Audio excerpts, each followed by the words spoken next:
Much of our reality is played over in our minds.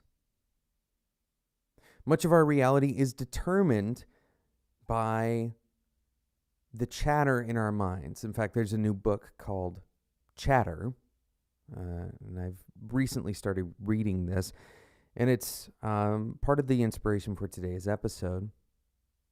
But much of our reality is based on our replaying, our construction of all of the random events that are happening, and the assimilation of those events to make some kind of meaning. And in today's episode, in this Friday refill, I want to suggest and give you a piece of advice about this construction process.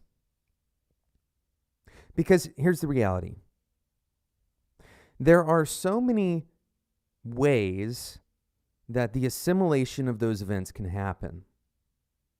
But the interesting thing is that, as we talked about recently, the shape of our work on the show, much of the ways that we assemble our reality, much of the ways that we kind of reconstruct whatever happened, our memories, and even trying to construct what the future will look like, even our perception in the present is an echo that is shaped like us.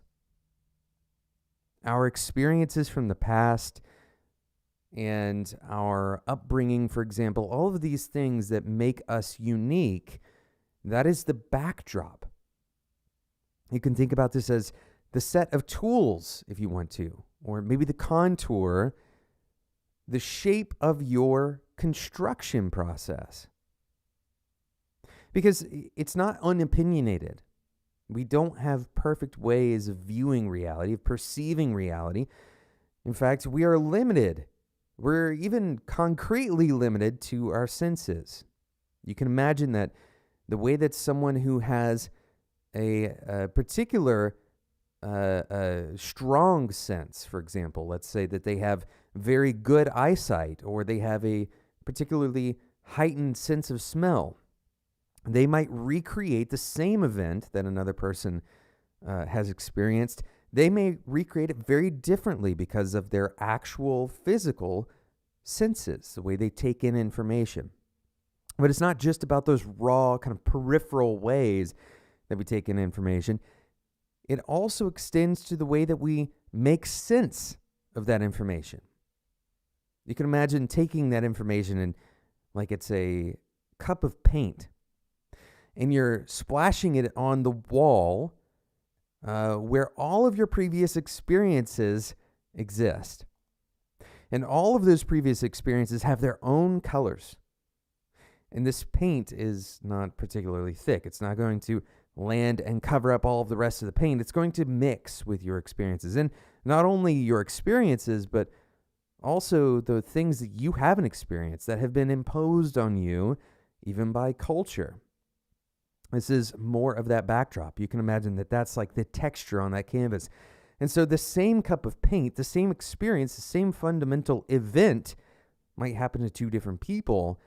And the outcome, what happens when you splash that paint on the wall, on that canvas, is entirely different. In fact, in some ways, indistinguishable between those two people. So, sorry, not indistinguishable, but it is so different from each other, it is unrecognizable. That's the word I was looking for. So as you go through those experiences, as you try to recreate your understanding, my suggestion, my advice for you is to always consider an alternate story. Always consider an alternate story. And this isn't just saying, well, I'm going to play the devil's advocate. This is fundamentally questioning your basic assumptions. Not your primary assumptions, but even the most simple changes. Always consider an alternate story. The changes that you can consider is even the words that you use to describe an event. Imagine using a different word. Imagine being a different person experiencing the same event. Imagine being a different age. And imagine having different belongings, right? These are all ways that you can kind of adjust your perspective. And you can do this iteratively, right? You can say, okay, what if I was 5% different than I am? What would that look like? How can I imagine 5% different? Well, I might have a little bit more money. Maybe that would change the way that I think about something.